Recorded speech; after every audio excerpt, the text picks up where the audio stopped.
Well, hello, and welcome to another episode of the Tula Community Podcast. Coming off of the back of summer has been, the way it kind of always is, where I just don't, I just don't really look forward to the summer ending.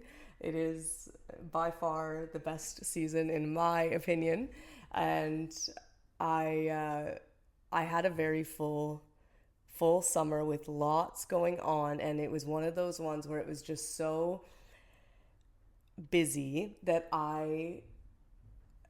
it went by really quickly. When we started transitioning into September, and especially of course like the end of September when summer technically kind of course ends, I just was amazed by the fact that summer was over. I just thought that there was a little bit more to grasp, or I thought that there was more to grasp, and it just slipped right through my fingers. I don't even feel like I experienced a summer for some reason. I don't know. I don't know why. And I did so many things, and I did so many summer related things, but probably a bit less than I usually do. And I do really reflect on the fact that there was significantly less swimming this year for whatever reason.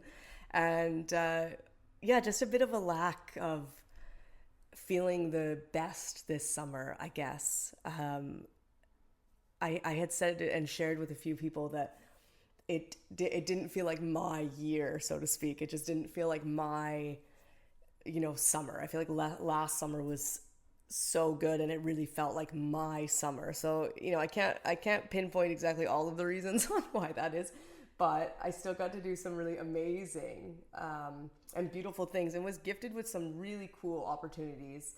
And for that, I'm grateful. So as we head into this rainy, colder season, I guess we're kind of back to doing these types of things, like the podcast, obviously. So, but yeah, in this episode, I get to talk to my friend B, or Brenda.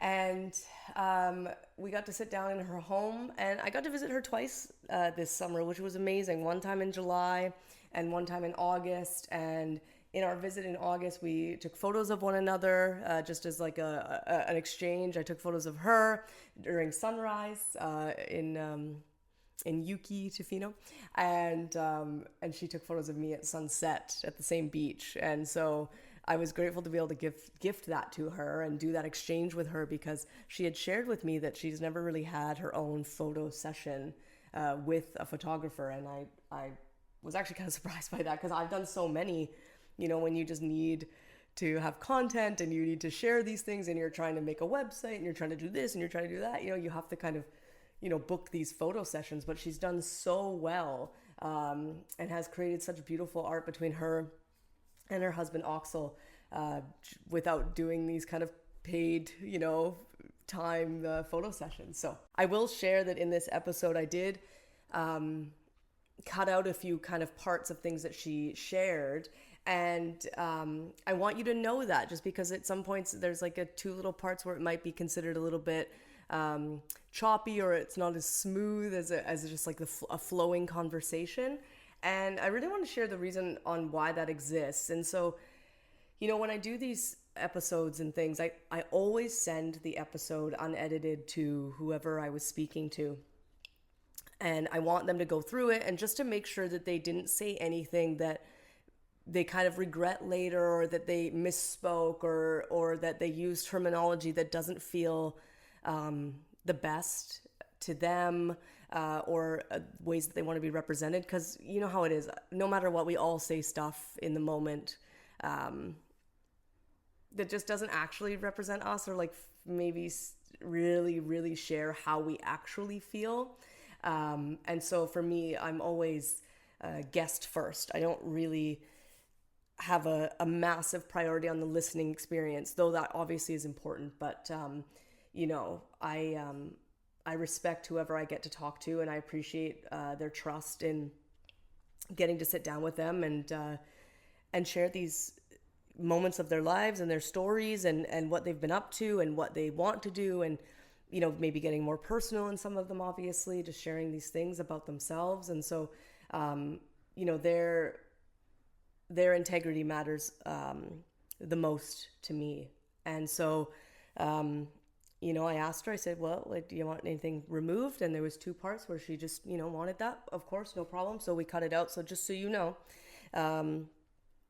we've removed those parts. So if it feels funny at one point or another, that's going to be exactly why. And I'll share a little bit about Be here. Brenda Kent Colina is a Mexican multi-disciplinary artist currently based in the seaside town of Ucluelet. Born in Mexico City, she spent her early years cradled by color and warmth. At the age of 8, Brenda immigrated to Canada and was astounded to see just how tall a tree could grow and a mountain could be. This ongoing dialogue between cultures, alongside her reverence for nature, reverberate in her art until this day. A graduate from SFU's film program, she channels her visual skills through documentary storytelling. Brenda also writes poetry. While her projects are varied, many promote community well-being and advocate for the protection of our natural environment. When away from these realms, she can be found looking for mushrooms or lifting weights. So the way I got connected with Brenda, and I call her B, and many people kind of do, is through my friend Morgan. And she shared, I think maybe just her Instagram and her artwork and her photography, and I don't really know what exactly that thing was, but it was mainly through Instagram, obviously. And so I followed her, she followed me. And after about roughly a year of kind of talking a little bit and getting to know each other here and there and messaging a bit, I ended up booking a photo session with her, which, is a lot actually of the Tula branding is from that photo session, which it's so beautiful to share this conversation with her. And I always wanted to talk to her because I just find her to be so beautiful and intelligent and knowledgeable and kind and patient and all these things, And so I always wanted to sit down with her because a lot of what you've seen, from Tula is something that she's created.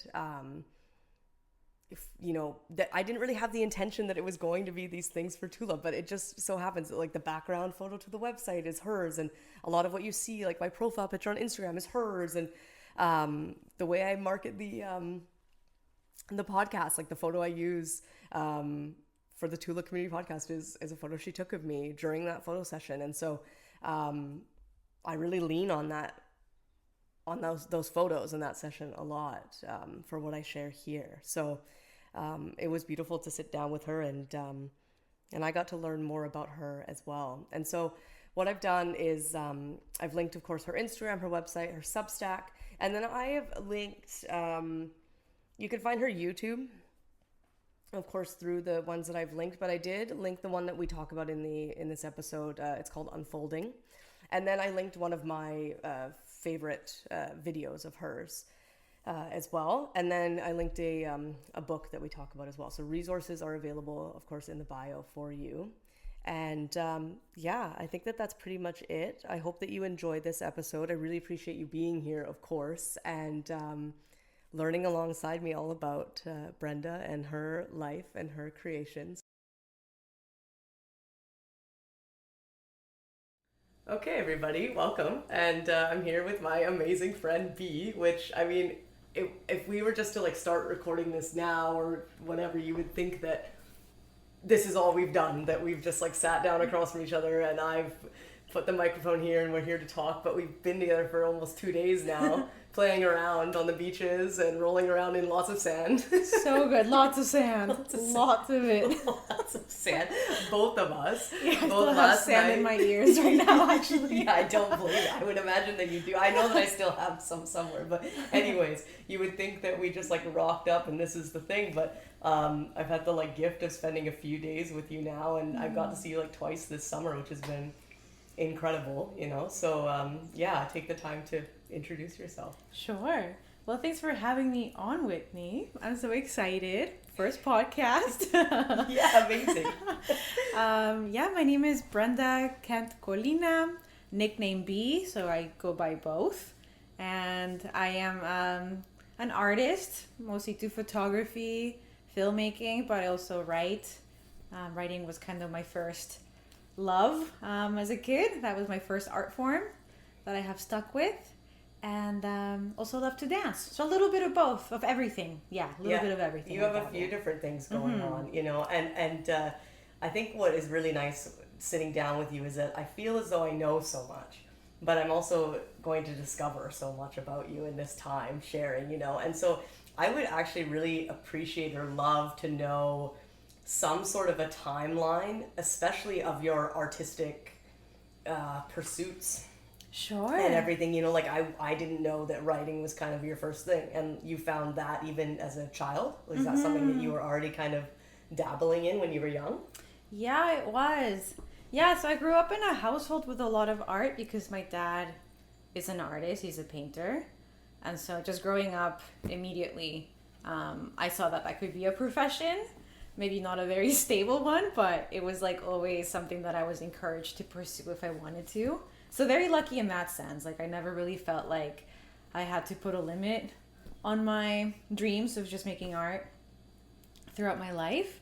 And I would say like I started writing when I immigrated. So I'm from Mexico originally, came to Canada at the age of 8, did not speak English at all. And I kind of self-taught myself English, obviously by being around other kids, but like primarily I would say I would just read. I didn't have any friends for a few years, and so books became my friends. I would go to the library and get like a big stack of books and read them nonstop. It was like quite obsessive. It was like the only thing I did really. Yeah.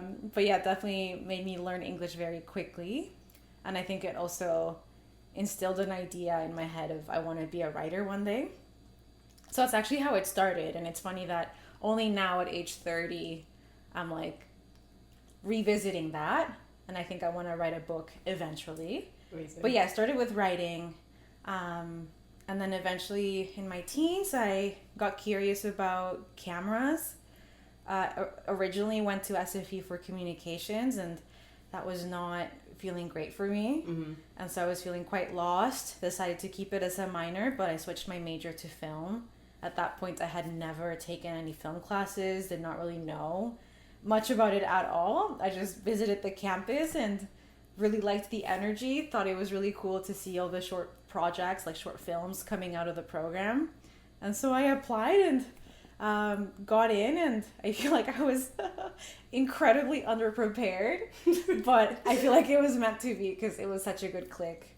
And so that set me up to just continue wanting to do photography and filmmaking. Right, like just work with the with that camera and whatever, Totally. Yeah. Do you remember when you were a teenager what the moment or the thing was that because for me I remember that it was just became more popular to have a camera at one point in high school. Just felt like cameras were like a thing. I think it was kind of like the wake of things like online platforms and stuff like that. So like people had more photos. That probably had partly to do with it. It was not in high school for me, even though my high school did have a film program, which now I'm like, would have been great to have been in it. But no, I was not in film in high school. After I graduated, so like age 18, 19. I think maybe what started it for me is, do you know the Instagram account Humans of New York? I feel like it was starting. Great. Yeah, so good. I thought about that for It was so like long. taking off around then. Yeah. And I was so inspired by it. So when I got my first camera, I like did the same thing in Vancouver. I didn't give it a name. I never even like published the stories, which is so funny. But I did it for a couple months. Like I went out Did you and talk to strangers? Yeah. Strangers or whatever? I know, who is she? Like I could never now, Yeah, actually social true. Anxiety was like, I don't even know. I was like coping hard, masking hard, but yeah, I would just go up to people and interview them and take their picture. By yourself too? By Like, myself, okay, like an 18-year-old. What did you discover Downtown Vancouver. about people? Like what was your... Yeah, I feel like it was very invigorating seeing how many different humans exist in the same spot in the same city. Yeah. So it was quite a formative experience in a way, I would say, because I still feel that way. Like I still love humans, and now that I want to go back and become a clinical counselor, like it was just very much hearing people's stories that I loved. So it's funny that thread in a way still follows. Like when you look backwards at your life, you're like, oh, that thread. Yeah. It was already there. Yeah. So that's interesting.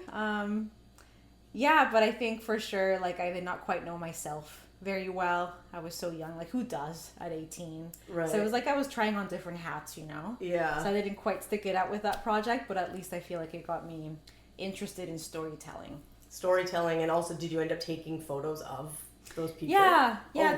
totally. So you did this like whole project that's completely unreleased. Yeah, totally. And didn't even like share it or No, whatever, I don't which is even beautiful. know where those pictures or interviews are anymore. Right. I'm pretty sure they live on my old computer that's like broken, so I would have to like get in there and take the Like a hard yeah, drive the hard out or drive something. out. Wow. Yeah. Okay, and then you went to SFU for film, and I don't know, like, because like to me, and I've told you many times that your photography is just A+ #1, you know, whatever, in my heart, in my mind. But like when you were doing film, did you really just have this idea that it would be video related, film related? Did you know that you would also mix in things like stills and things? I don't know. Did you have that in your mind? Not at first. Yeah, not at first. I think I went into it because at that point I wanted to be a journalist. That's why I went into communications. And I love the idea of being a journalist for like National Geographic, like that kind of dream. And so then I was not happy in communications, but I thought to myself, oh, there's like documentaries. Like Other forms of communication. Yeah, like I can marry the two and do something with this. And so in my head, it was very much only going to be documentaries. And yeah, I feel like I didn't really have a clear vision. Like I very much just stumbled into the program. Like I literally was walking around downtown one day, realized that Woodward's campus was a thing. Like I did not even know. Walked in, found the film part of the building, came across one of the main coordinators and just asked a few questions, and he was like, come to my office, I'll answer more questions. So I followed him. He gave me a pamphlet, told me about the program, and I just took it as a sign. I was like, oh, this feels great, I'll apply. I'm very lucky I got in because, again, I feel like I was in some ways very underprepared. Like the people that I ended up going to film school with, you know, they would say, oh, I've been watching like cinema like since I was 5, and like I know all the directors and these are my favorites and this is my favorite kind of camera, and like all this knowledge that I had never even really tapped into. Yeah. And they don't take very many people. So I didn't get accepted immediately. I was put on the wait list. I think I was like spot number 4. Okay. And so that summer I just kept watching it shrinking, like, oh, I'm now in spot 3, 2, and I got in like 2 weeks before the program started. Wow. I just squeezed in. So I guess they must have seen something in me, because again, it's a lot of applicants. So I felt very like chosen. Yeah. And I think at that age especially, I was like very much wanting to be chosen. Yeah. In some unhealthy ways too, right? But just like seeking belonging. Uh-huh. And so it ended up being a great fit, but I very much like felt myself figuring my vision out year by year in a way that now, if I restarted the program, I would go in with like more of a plan, perhaps. Like it was so disorganized, like of the type of film you wanted to make, exactly. Or, okay. Yeah, that, and like also just what do I really want to get out of this, how can I develop myself as an artist. I think a lot of that I did after the program. Once I graduated, then I really started to think of like, okay, who am I, what's my voice. So it was still great. Would 100% do it again, but it's just funny when you look in retrospect and you're like, oh wow, I really had no like clue what I was doing. Yeah. But I think that's probably the case for most 19, 20-year-olds that are barely out of high school. Yeah, so. and I really am finding that the thing that you weren't sure that you were even gonna be in life somehow has this like less resistance path, and it just flows, and it fell in your lap. Mm-hmm. And now it's just this thing that you do, and you really didn't have a plan. Like you weren't like dead set watching cinema since you were 5 years old, totally. You know, on these things. I think that you probably just had some, I don't know, because I feel like you tell such great stories through film now. Thanks, Whitney. And even in photos. So it's just like weaving in all of these things. And, you know, when I first got connected with you, it probably would have been maybe 4 years ago now, 3 years ago, do you think? I don't know. I think more than that. You think so? Yeah, I would say. Yeah, and I remember that at the time, you know, I think for me, you know, from the outset, because I feel what the lovely thing about creatives and artists is that they wear many hats, and I think it's such a gift. I love people that just do 100 things. I like, instead of being just like pigeonholed into this, like I only am this and I do this, and identifying with one part of human existence. I just really love people that are like in everything, you know? And so when I first got connected with you, from my point of view, you would have been, to me, like considered a photographer. To like, in my mind, I would have been like, she's a photographer. And also there was a lot more yoga going on at the time, I'm pretty sure, you know? And so when did that also then happen for you? Because that's the thing, like I feel like your story is not foreign to me, because it's so similar to me. I just feel like it's kind of dabbling in all these things and not quite sure like on what to do, you know? And so how did the yoga come into play? And does that still come into play? Yeah, totally. Yeah, it is cool to see, as we said, all those different threads start intertwining, and then you end up with this like bundle. They all help really each beautiful. other. They all help each they other. All support one another, you know? And like, even that's what I was saying to you earlier today about our yogic knowledge, not just in the breath, but of the body, and maybe I guess in dance, because you're going to have to talk about that, I think, too, you know? But we have an understanding just even from mirroring as teachers at the front of the room, when you're saying right, but you're actually using your left. It's really supportive in the photo sessions that now you're looking at someone's left arm, but it looks like they're right. 100%. You know, those really like weave in such a deeper understanding for us. Yeah, totally. And like attunement and reading body language. All of those things. A little bit. Yeah, exactly. You know. So when did the yoga happen? So I grew up dancing. So my whole life, like from age maybe 4 onward, I was doing ballet and jazz, and like I still love dancing. Now it's more so something I do at a drop-in class here and there, or just on my own, and it's very cathartic for me. But there was like a rigidity to ballet training that in some ways was not healthy at all. You know, you become like hyper fixated on how you look, how you're presenting. There's so many rules to follow. Well, it's also the physically so like, exactly. You know, it's just like you got to be so proper all the time. Totally. Yeah. So I kind of had that in my head. And then when I was in my first serious relationship in university, like early 20s, when things started like slowly falling apart and it was not doing so great, my friend who I went to film school with, she told me about Karma Teachers, which was right down the road from Woodward, like literally a block away. Yeah, and because we were, you know, like pretty broke uni students, she was like, this is great. It's free or by donation. So I was like, oh my God, amazing. So we would go before class and I loved it. It was my first time, I think, being in a movement-based practice, at least those, because, you know, it was more asana. But just being in a classroom where it didn't really matter what you looked like. It was more about how you felt. Yeah, they were so rooted at that time. Like, at that time, it was such a special studio at the time. I agree. Do you remember what teachers you were going to?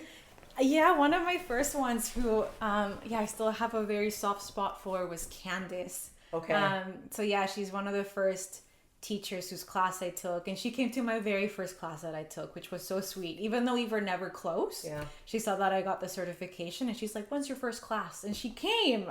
Anyway, so I remember just feeling very safe in that space and pretty mind blown at like what it could mean to move your body in a way with no expectations aside from like checking in with yourself and being pretty honest with yourself of like, where am I at today? Yeah. That was revolutionary to me. Right. And I tried bringing my, back then, boyfriend along, and it was interesting because he would just tell me like, no, I can't. He couldn't even step into the studio, and he couldn't quite explain to me why. All that to say, like some wheels started turning, and then the relationship fully broke apart. We split up. And I was so heartbroken because it was my first, like, proper heartbreak. Yes. You have to have it, though. You know, do. It feels unfortunate at the time. Yeah. But it gave you so much understanding of yourself, for sure. And what feels honoring in somebody else that you're going to, like, allow into your life. Because you're right. You know, you gave so much time to something that they were interested in. So it gives us so much. It gives you a lot of space to then fill in with what you actually want and need. Yeah. And at that time I was like, well, this studio makes me feel so safe. So I just turned fully towards yoga. Started going multiple times a week. And I remember like my first time just crying in Shavasana at the end. And like no one judges you for it, you know? Like that was also really cool to be like, oh, you're allowed to tear up or cry in a public space. And it doesn't feel like you did something embarrassing or wrong. Because then you would look over and maybe the next class, someone else is having a tough day and showing it. Yeah. So yeah, I just kept turning towards it. And eventually I decided to become a teacher. So I joined the teacher training program.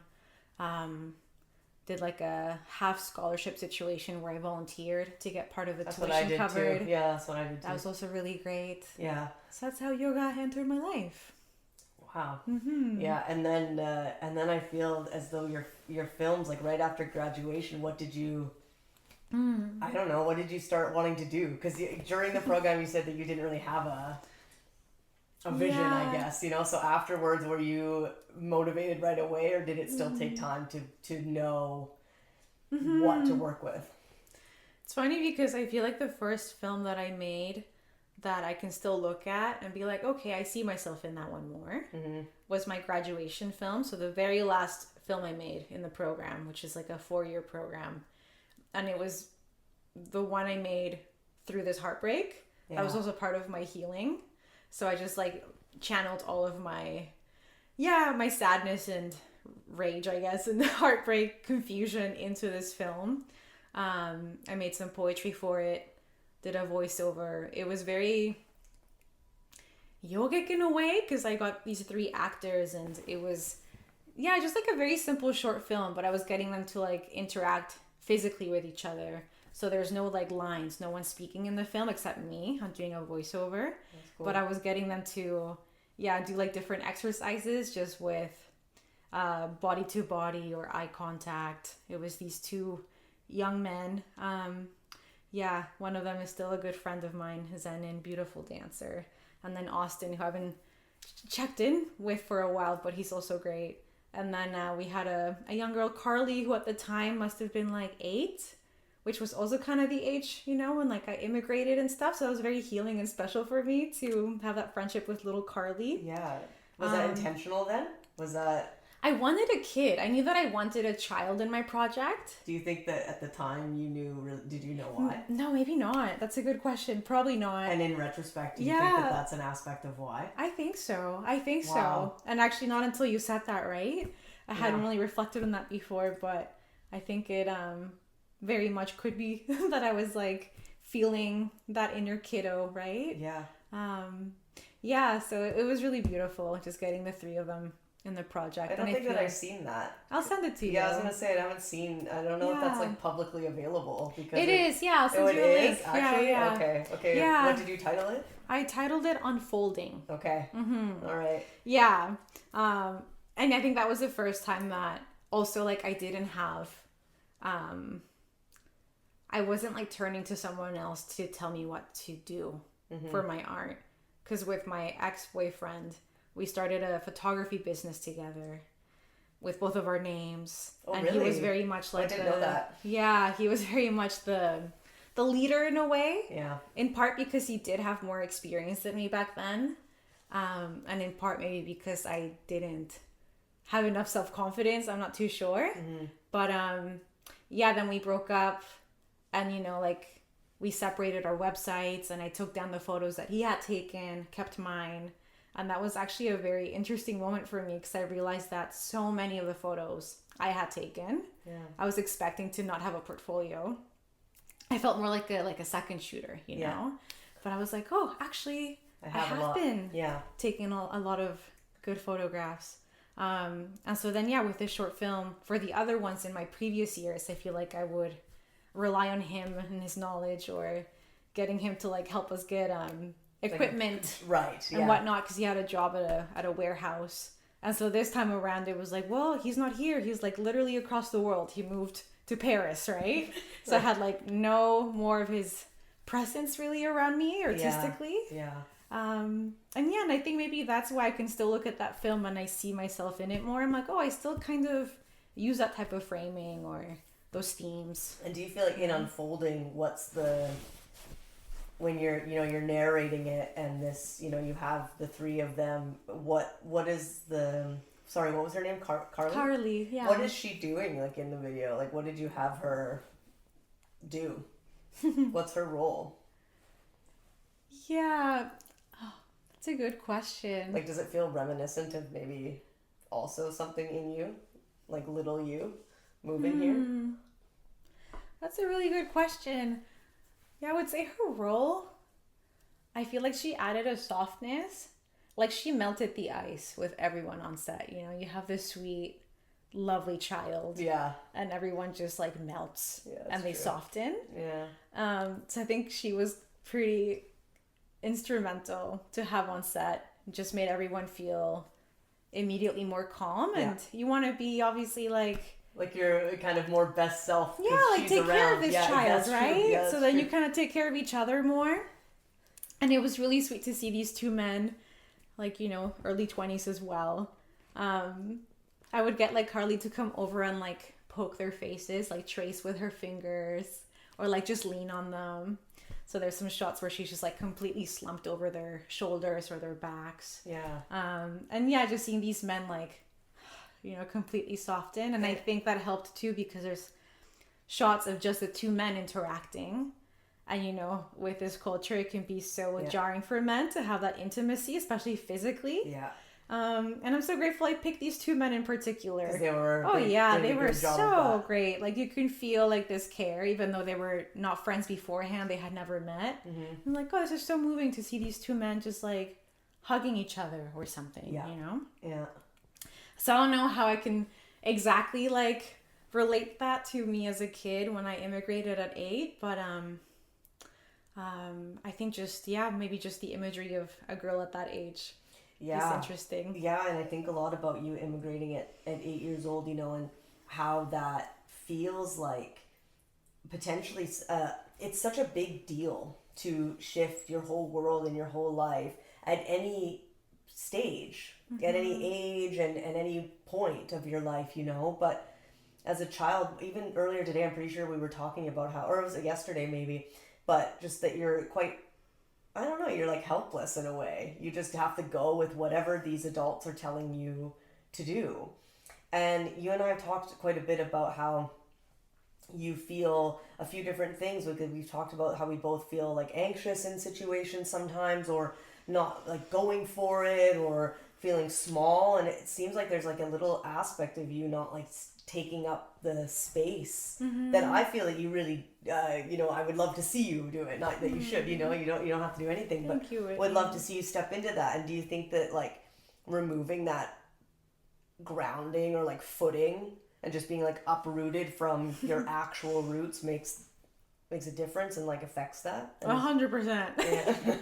100%. All right. Yeah, no doubt. You knew where I was going with that. Yeah, for sure. That's what the majority of my therapy sessions are about still. Really? Oh yeah, okay, totally. so there's lots of that to work with. Totally. Oh, I think it's affected me tremendously.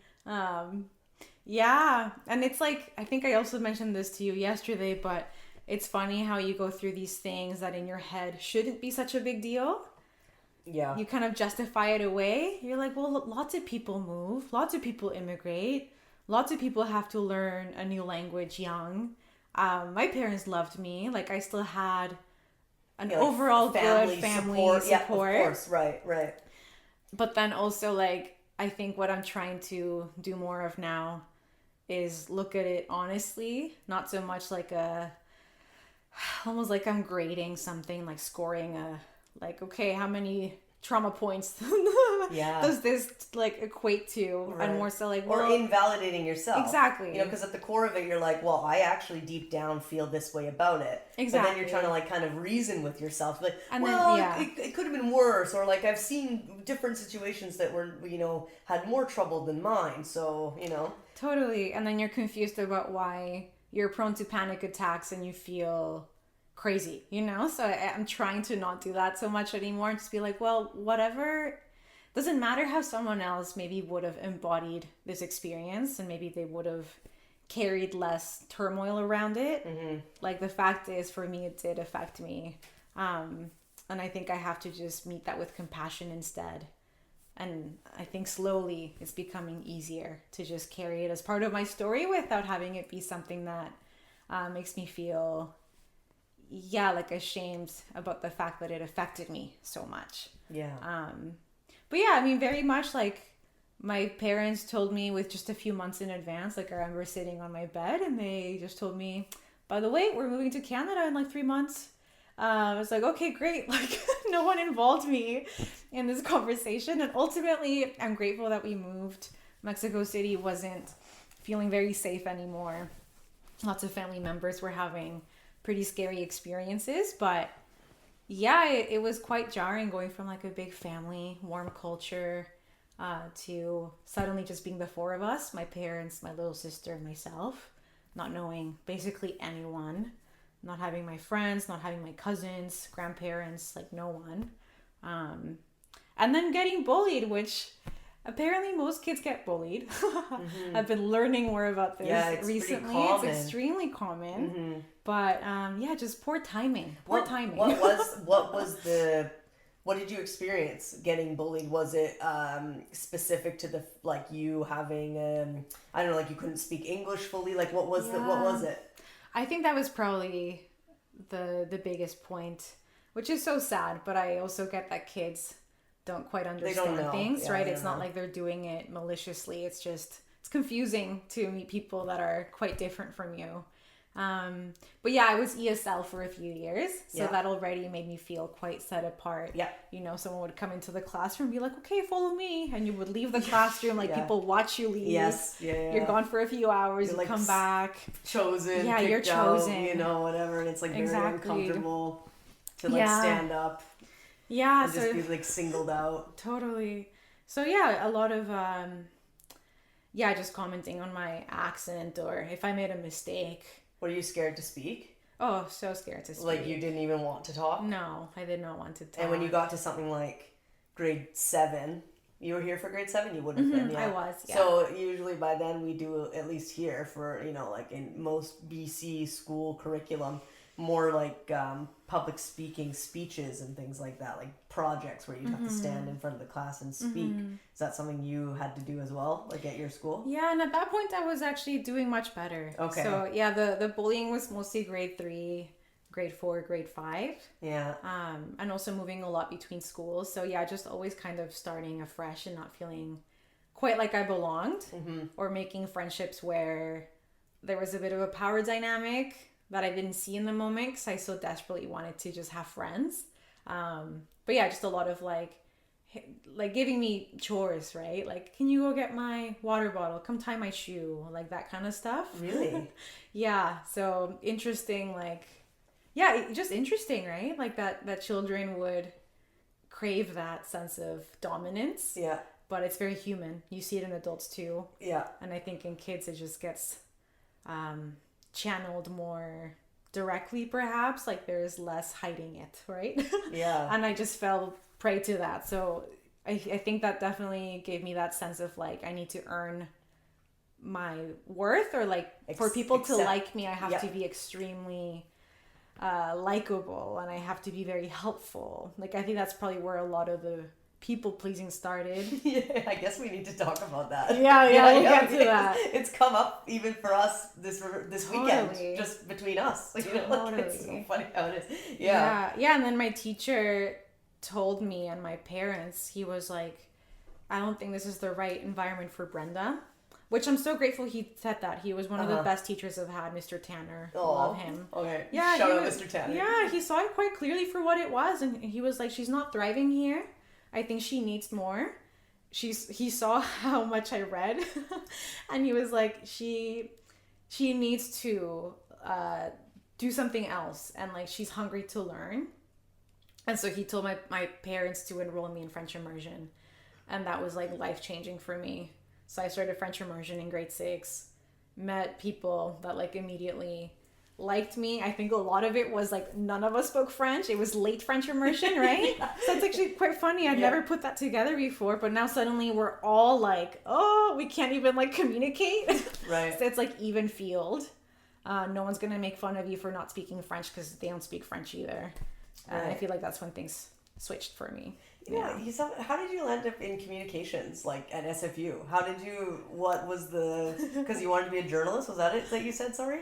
Yeah, I just didn't know what I wanted to do. I didn't know what I wanted to do. That your life is like a series of just different ways of communicating. Oh. You know? Sorry. I'm like, oh, I love you. You know, but really, I'm like, I'll bring this up with my therapist. I did a podcast this week and my friends pointed out something. But there is a lot of areas that you're trying to translate like what you feel or think. My gosh. Or like a deep understanding that you view the world or how things have affected you, and you're trying to communicate that in like video and photo and in your writing. That's an excellent observation. It's not often I like gasp, clutching my pearls over here. Wait a minute, in my 30 years, yeah. No, it's true. And so then you wanted to tell stories of I guess maybe the world when you were going into communications. You felt like you wanted to tell stories of, when you say journalism, like did you want to tell stories of like hardship and tough times in the world, or also just like the beauty and the good things that go on? Probably a mix of both. Yeah. Probably a mix of both. Like I said, National Geographic was kind of like the North Star for a while there. Yeah. So anything with nature and culture, but also like stuff that I'm like, wow, I really did not know myself back then, because one of the photojournalists that I loved, I still love, is Lindsay Addario, but she's so different from me in so many ways. And I used to be like, I want to be like Lindsay Addario, really? But she's off like photographing war zones, like just on the ground, incredibly important work, and almost dying multiple times each year. Like the stories that she tells in her book are quite harrowing, and for someone that doesn't like last minute changes of plans, or doesn't like feeling uncomfortable very much, and gets scared pretty easily and ruminates and has social anxiety, less now, but still I'm like, what was I thinking? Like, there's no way. But you think you were just moved by that? I think so. Because I remember feeling quite obsessed with National Geographic as a kid as well, and just feeling when I would see it so inspired, like it would just same thing, I would just be like alone looking at these images or whatever, and just being so moved and thinking that there is a thread.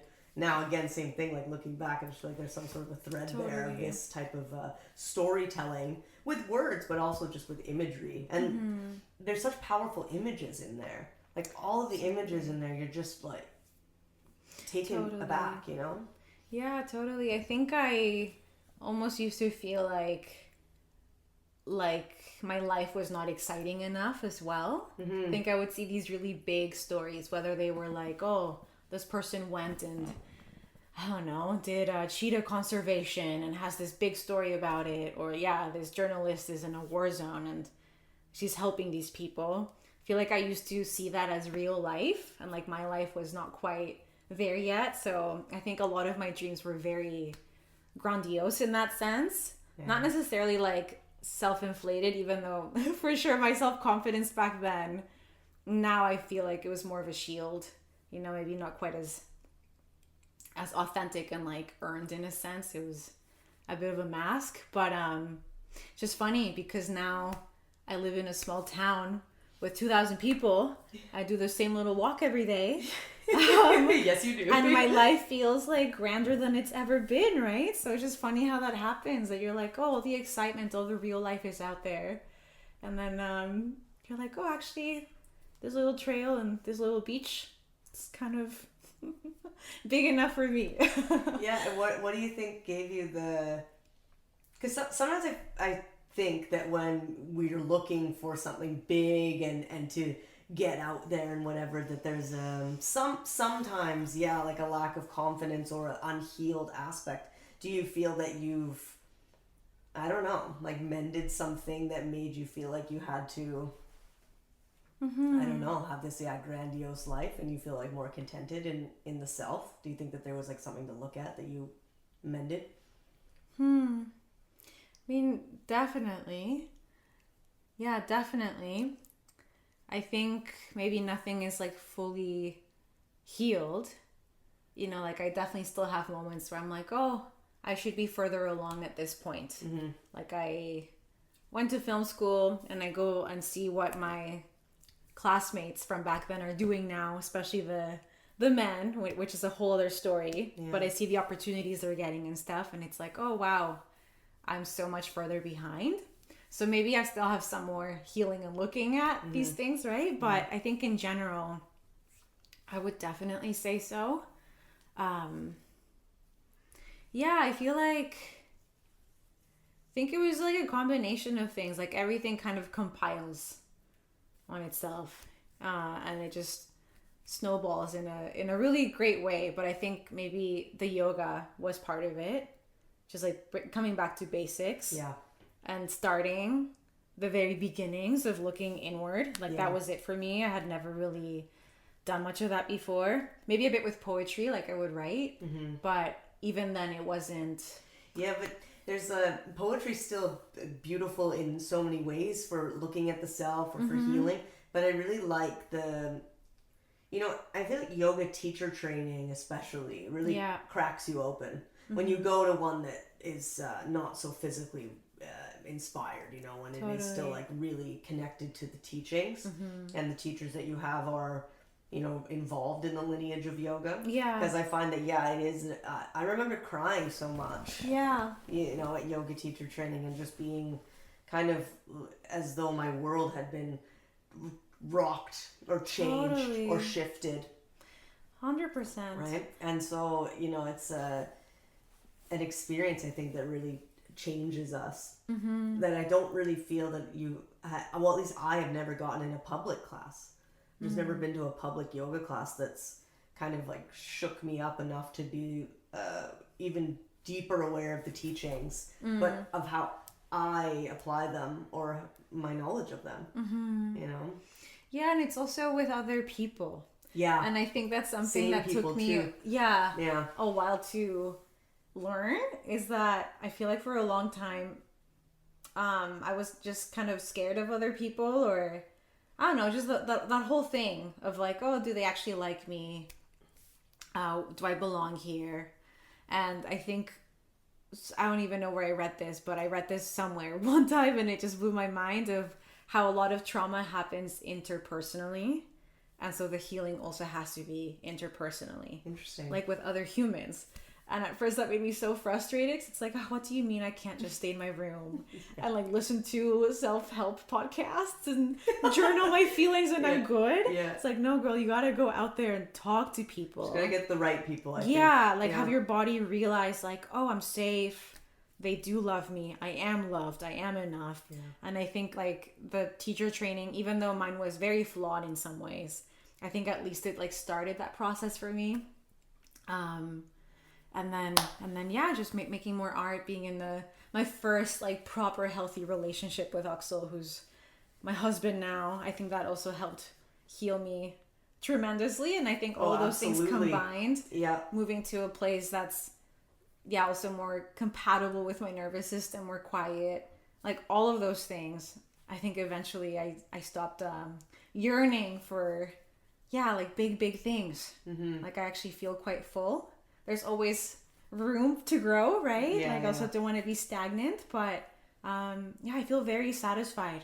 I definitely sense a very contented, satisfied energy from you as an individual, even from a distance, I feel like the way that you're living your life does bring you one of the kind of purer forms of happiness and peace. Like I feel like you have a lot more peace than some people I know, or even just watching you grow. I think that your relationship, the two of you have just been, what a pair, I think it's been really supportive for both of you. Totally. To find such like, space in both of your hearts, and to like look at things and have the safety of the other person. It's just something that you probably couldn't have done with that first individual Oh, that you're not with, at you know, all. like you couldn't have done that. But all of these things they're in you, you know, to want to share or to communicate or to express or whatever, they're already there. You know, you have this depth, and with the wrong individual, you just can't explore it. Yeah, you can't quite go there. Yeah, and also, like, life tests you. And so I feel like you also don't want to overly cocoon yourself, you know, like put too many cushions around you, and then you don't really feel much because you're in a...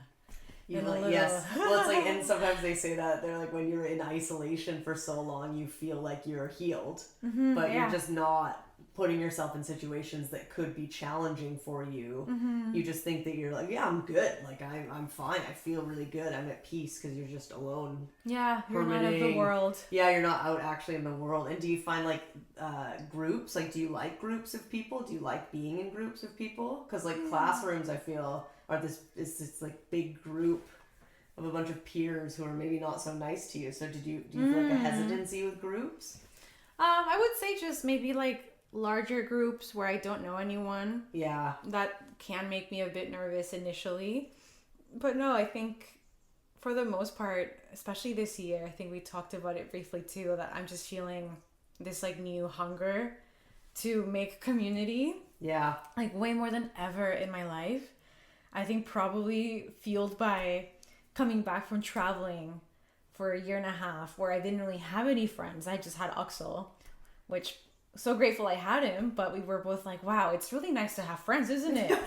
So we came back from that and we were like, okay, we need friends. Yeah. And then we moved here to Ucluelet. Some of our friends I moved away, you know, kind of starting from not quite square one, but let's say square two. Okay, yeah. And then like literally 3 weeks later, got like my first like big health scare. And it was very lonely. Like it's been a lonely year going through all of that, being so scared for 5 months and not having a ton of community around me. And so now that I'm on the other side and like my health is good, I just feel like so excited to be around people. It's been really great. I don't know if that happens around your 30s for most people. I know that people talk about a lot of great shifts around this time. Yeah. And I think for me, part of that is being like, oh, I just actually love humans. I think before my fear, my nervousness around them outweighed the love for them. Yeah. Like I still love them, but they kind of freaked me out. And I feel like now the scale has just tipped over enough that like the excitement is coming first. Yeah, right. Love it. And so how have you been showing up in community? Like what is that looking like for you? Yeah, I would say just getting to know my neighbors more, which sounds so... No, it's good. It's been great, big though. step, you know? Yeah, it just sounds so funny, though, because I feel like you just kind of grow up hearing that. But I don't know about you. My whole life living in cities, I didn't actually know my neighbors very well. Yeah. Like even where my parents live, which I used to live there, and I lived there for many years, over a decade. I don't know most of my neighbors' names. Oh, really? Even, yeah. Even in that where I picked you up? Yes, even really? There, totally. And I know a few. Do your parents do that? Some, yeah, but like they mirrored it for me for sure. Like we don't really hang out with them. Maybe like a quick little chit chat here, but even then, I don't know most of their names. Some of them we never even talk with at all. So it's been really great on this street, actually meeting my neighbors and getting to know them and having dinner with a couple of them. And I think just like really seeing the importance more in community. Yeah. I guess in a small town, in some ways it's easier to form that because you just bump into the same people everywhere. All the time. Yeah, all the time. Yeah. But I would also like to think that you can transfer some of that to a city, and I don't know, just feeling more important to me.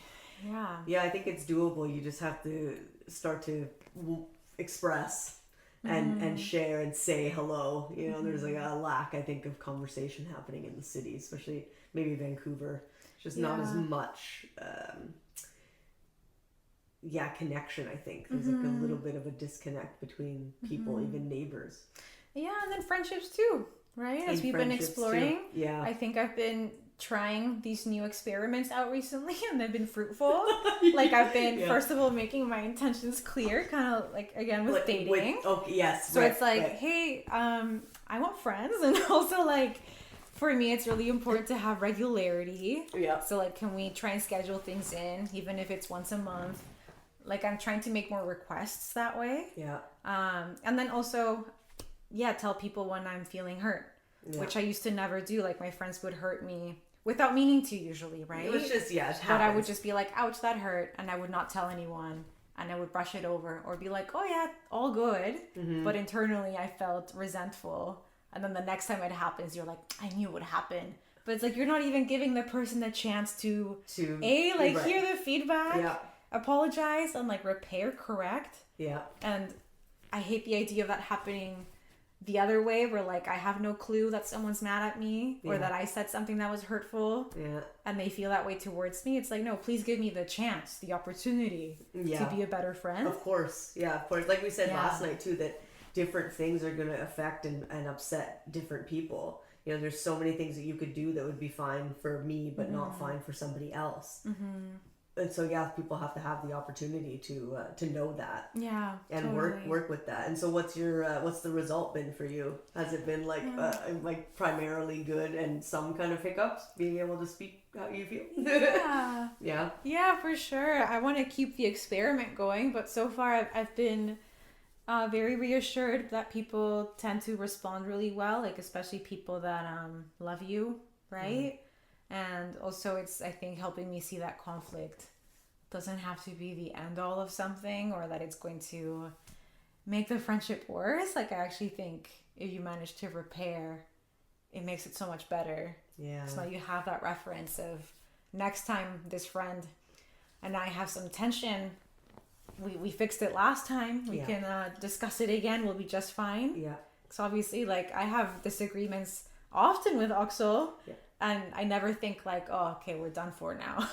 It's more like, okay, we're going to have a difficult chat. But that's a really big thing, you know, that lots of people face, probably more often than not, is that, you know, yes, any sort of upset or conflict is really, the end, or that it's the worst thing possible, or that the relationship has to, it just can't exist. If there's a bit of conflict or something like that, you know, it's like so nice to be in this safety between the two of you that you've also been able to work with and heal that part of yourself that has been scared to say and speak up. It's probably, I would imagine that your relationship, I mean, you can tell me, but your relationship's probably been a big reason why you're also able to do this with friends now, you know? Yeah, 1,000,000%. I think that's where I like tested the waters first. Yeah. See how it goes. Yeah. And then 7 years later, like, he's still around and loving me. So I think that was quite confusing at the beginning, for sure. There were some moments where I was like, oh, this is weird. And then you start to like it and you're like, okay, well, maybe that raises the bar for other relationships too. Yeah. Both ways. Also for myself, like, I feel like it's raised the bar. Where it's like, well, I wanna also be more brave and more honest and more just authentic. Yeah. Right? I think people pleasing doesn't help anyone. No. Doesn't help you because no one actually knows you. Yeah. Doesn't help the other person because they can't trust you. It's like, are you actually doing okay, or are you just saying it? Yeah. I feel like I've met some people, had a couple of friends that also on their journey. Everyone's on their journey with people pleasing, but it was quite interesting to be on the receiving end. Like, in some instances that it was so clear to me that there were some people pleasing happening, and towards you, like they were trying to please you. Like, exactly. Yeah. And to, like, for once see what it was like as the receiving person. Yeah. And I was like, oh, this is not great, because I can't, like, I want to be able to trust my friends, but like, I don't know if you're being honest with me right now. Yeah. Like, I need you to tell me where your boundaries are. And they were just saying things like, yeah, that's fine. We can do that. It's no problem. But you felt that you could tell that wasn't actually how they felt. Yeah. I also have to change that in myself. Like, I don't want to push through things and have people be like, oh, Brenda is just like hurting herself unnecessarily around me. Right. Well, and I think it becomes still mirrored no matter what with relationships. And I feel like there's even a safety, or like I feel like I can test things with you too, and I feel that you're going to tell me the truth about how you feel about stuff. Like, not often do I like to ask for anything. Like, I feel hesitant to just ask you to like put something in your fridge while we're here, to keep it cold before I go on my drive, or like borrow this, or can I shower here, whatever. It's not something that I normally would do, but I feel, I can ask. Absolutely. And you're gonna tell me yes or no. Yeah. You know, and then it like feels good to also be able to ask, because I think also with people pleasing, not only are you just like yeah whatever, you know, there's also you don't take care of your needs. You're already not doing that, but you're not willing to. I see people not willing to receive in people pleasing for themselves, or even they're just too frightened to ask for what they actually want. Not only what they actually want, but also just things that they just want. Like, can I just shower here? That makes more sense, or that helps my day more if I just do that. You know? But it's so scary. Totally. To just, hey, can I do this? Or is this okay? Or can you help me with this? Or like, even I need to leave my bag here. You know, it's like I have to ask. I never do that. You know, you're like the only person that I say like, hey, can I just like leave this at your house? I'm so glad that you guys. Yeah, thank you. You know, but it like goes a long way. And I think I'm only able to find that in myself because I just like feel it in you that that's something you're working with too. Like we both totally have this thing going on. Absolutely. Yeah, totally. Yeah, it's not something that we're taught for sure, especially as women, as you said. Right. I feel like it's so not what is mirrored to us, what is like expected of us. Yeah. And so it's so hard to start pushing back on it and like rewriting the script in your 30s. But I think it's great to have open conversations about it, because then it's like, okay, if you know your friend is working on this too, I feel like there's a baseline trust that is set up then. Like, you know that I'm working on telling you if I'm feeling overwhelmed or angry or upset. Yep. And so if I don't say that, it's okay for you to ask. You know what I mean? Yeah, like, I will tell you if I feel can't. like I've been there sometimes with you too, where I've said to you, I hope that this hasn't made you feel this way. You can tell me if it does. You know, we've been in some situations like that, because I'm like, I don't want to put that on you that now you feel overwhelmed by anything that I'm doing. You know, just being, I think, maybe even emotionally aware of just what something might do to someone, that it might heighten them to like have a plan change, you know, or to have an ask of them that they weren't really ready for. Yeah, totally. Yeah. I think just approaching it with, like you said, awareness and compassion and trust. But yeah, really, really good book. Yeah, is that one from last night? Yeah. Yeah, I just wanted to. Yeah, we also gotta mention the book. I haven't read it fully yet, but in case anyone's interested, yeah, it's called "Are You Mad at Me" by Meg Josephson, and it's really great. How to stop focusing on what others think and start living for you. Yeah.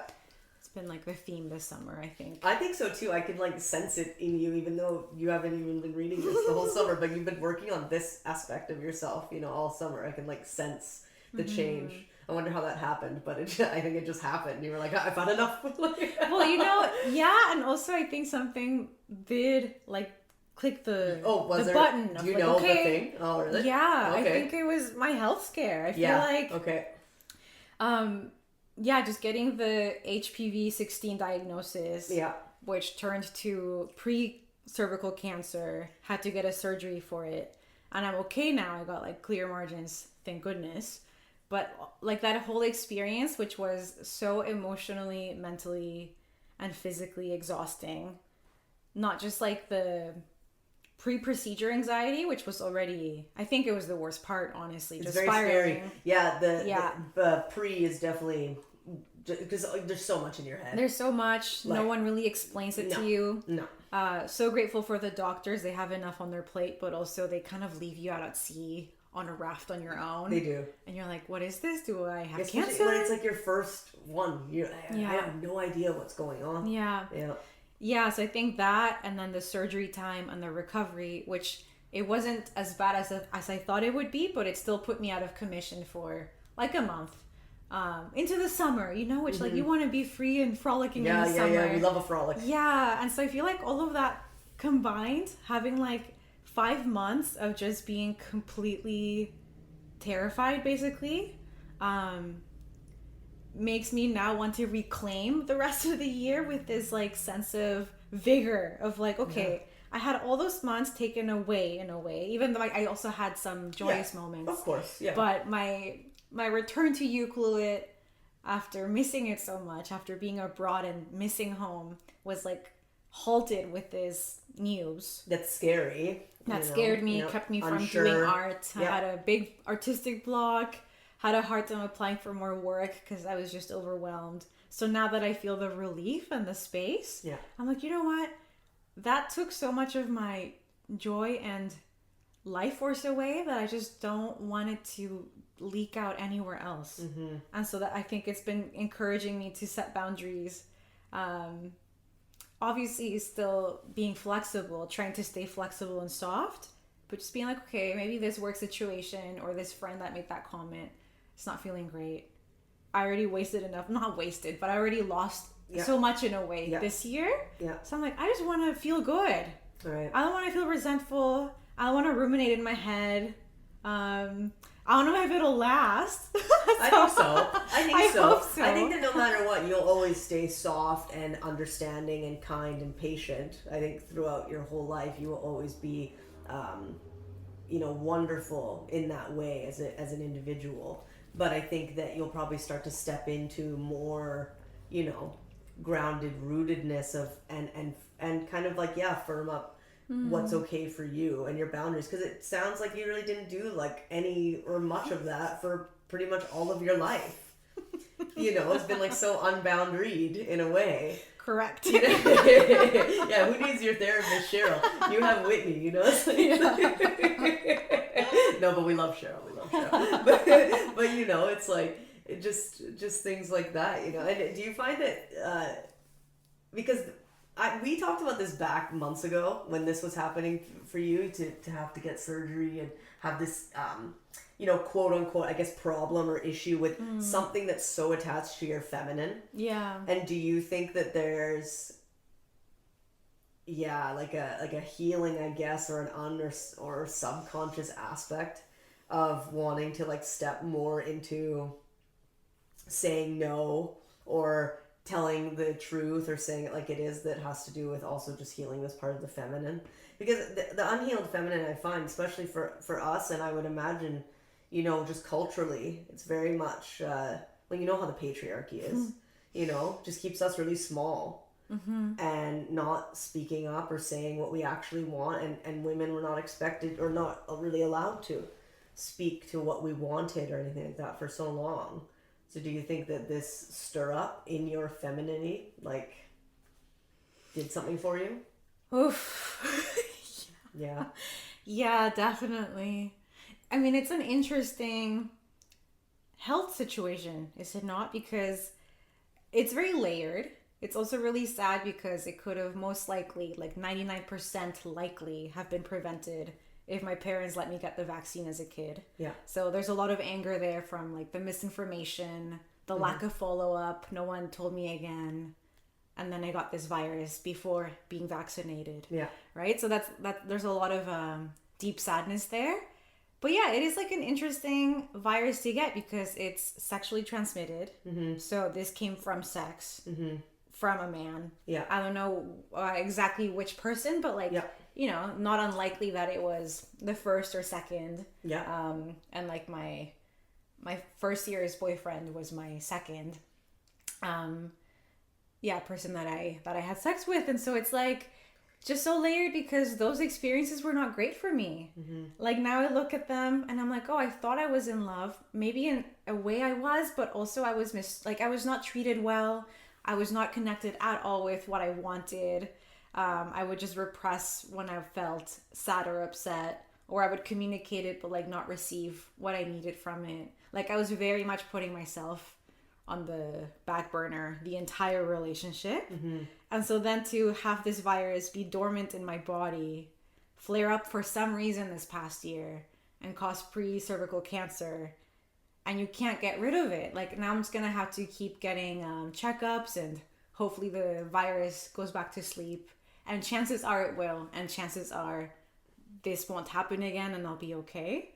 But it is like this weird like omnipresent shadow almost of like something that has affected me and in a way will continue to affect me that stemmed from a situation that really didn't give me anything good, right? And so I know that it's just a virus, like it's not like someone said, I want to give this to you. Doesn't matter. But it's just the layering of it. Yeah. Of like being in my first relationship experience, going through so much pain, not even having sex be an enjoyable experience, and then end up in this situation years down the line. Yeah. And to be like, wow. But then also having to meet that with compassion. Like I had a whole therapy session about this because I realized I was placing the blame on myself. I was doing that thing where you're like, I should have known better. Why did I even like sleep with these boys? But how could you even know, you know? Like, yeah. Mm-hmm. Yeah. But I guess it is just, like you said, the feminine part of me, has just been feeling very raw. Just being like, oh, I gave people access to this part of me. Yeah. I think in part, honestly, almost like a fawn response. Like sure, it was like me saying yes to a lot of stuff, but at the same time, like, I don't think I really knew what I wanted. And then to be paying the consequences now and having to look at me at age 20 and instead of being like, oh, that was so silly. Yes. Instead of being like, you didn't know. Yeah. It's not your fault. Yeah. And like, I love you, you know? Yeah, I love you, and life will be life, you know, like life will just, it's gonna give you whatever it's gonna give you. You know, you could do nothing wrong and just be in the kind of technical wrong place at the wrong time. Sometimes I have to remind myself of those things too, because I deal with something similar to that, you know, you just feel kind of disappointed in yourself that now something that affects me for the rest of my life, I you know, this came to me from some stupid thing that I did or whatever, you know. Totally. And then sometimes I just remind myself, I'm like, well, whatever's going to happen is going to happen. You know, some things haven't happened yet, but they will. And it's going to be unfortunate sometimes. A lot of things are going to be super, super hard. And you're not going to want to do them or experience it or go through it. But we have to.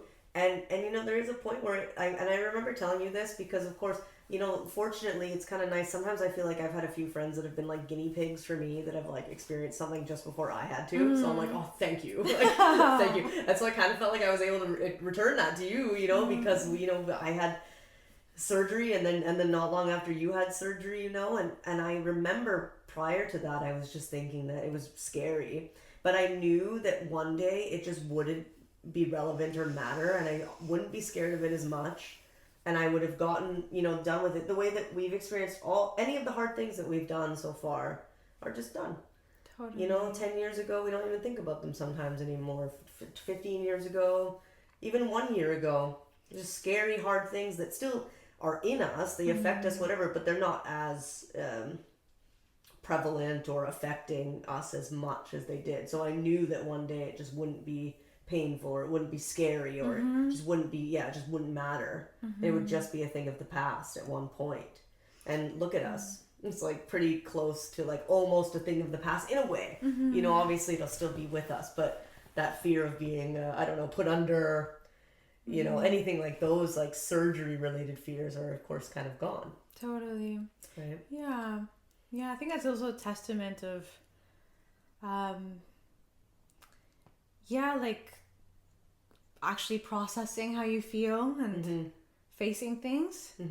I think the fact that you can say that, and I agree, like that resonates. I think at least recently I've been getting to the point where I don't think about it every single day. Yeah. Like just recently in the past week or so, I've crossed the threshold where I can go like, it's like kind of a day and a half without thinking about it. Which is great. I know. Yeah. What a pleasure. I'm excited to get to the 1 month mark, and maybe one day it'll be like, wow, I haven't really thought about it at all this year. Yeah.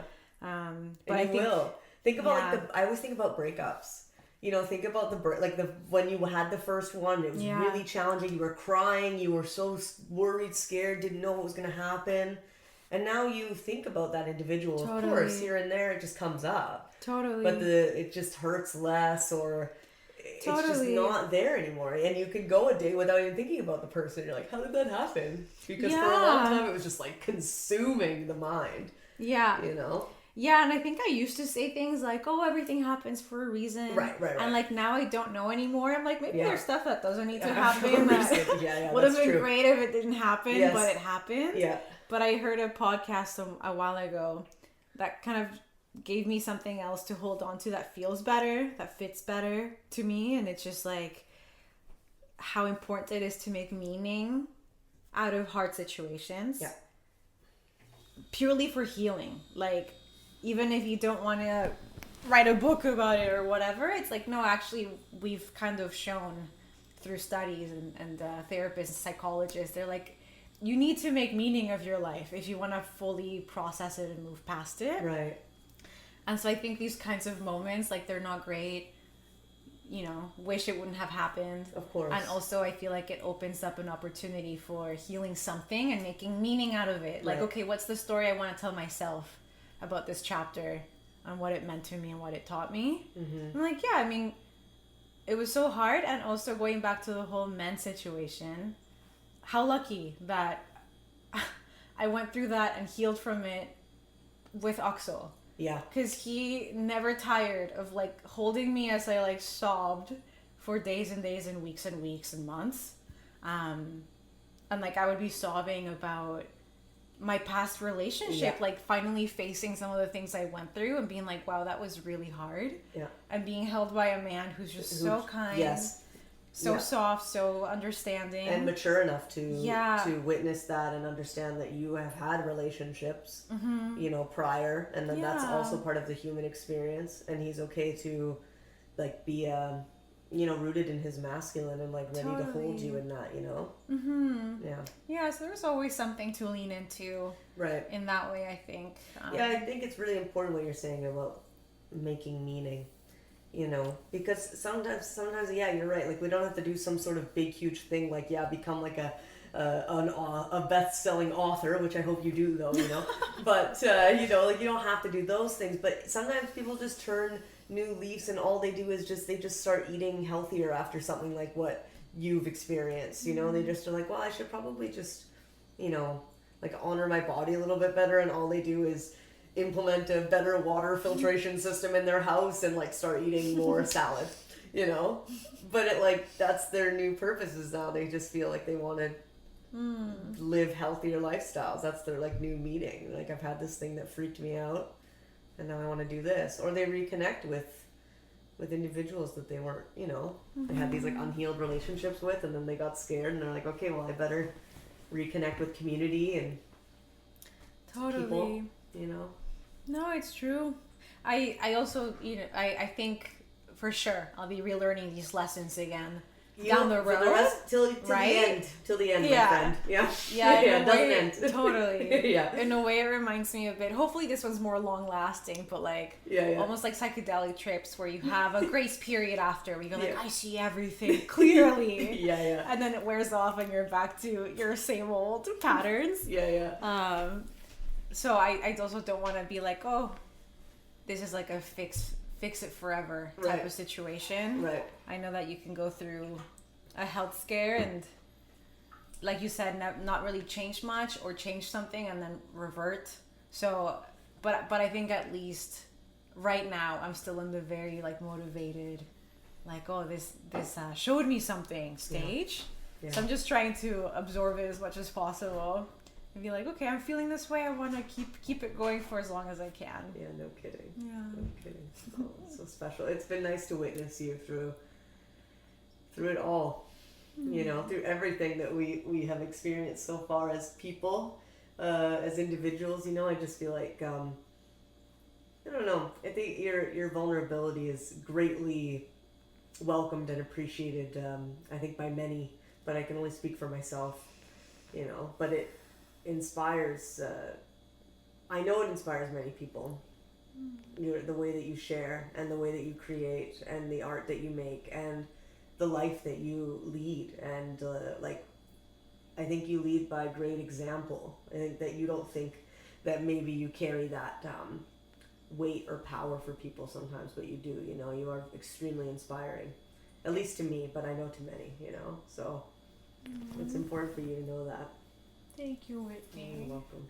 You're welcome. It's really kind. Yeah, you have to hear it, you know, like there's just certain people that I connect with that I'm like, I fucking love that person. I do though, you know, like I just think they're the coolest. Aww, you're the coolest. Bless. Thank you. I'll take it. Yeah, so grateful to know you, and for anyone listening, can't wait to show the pictures we took together this trip. Yeah, that's right. Yeah, what a dream. Yeah, it was a dream. It was a dream. Yeah, it's been a gift. Is there anything else you want to... To me, it feels like this is a great place to wrap up. Love it. Okay. Yeah. All right. Thank you so much, for sharing the space with me and your time and energy. Thank you for having me on and asking great questions.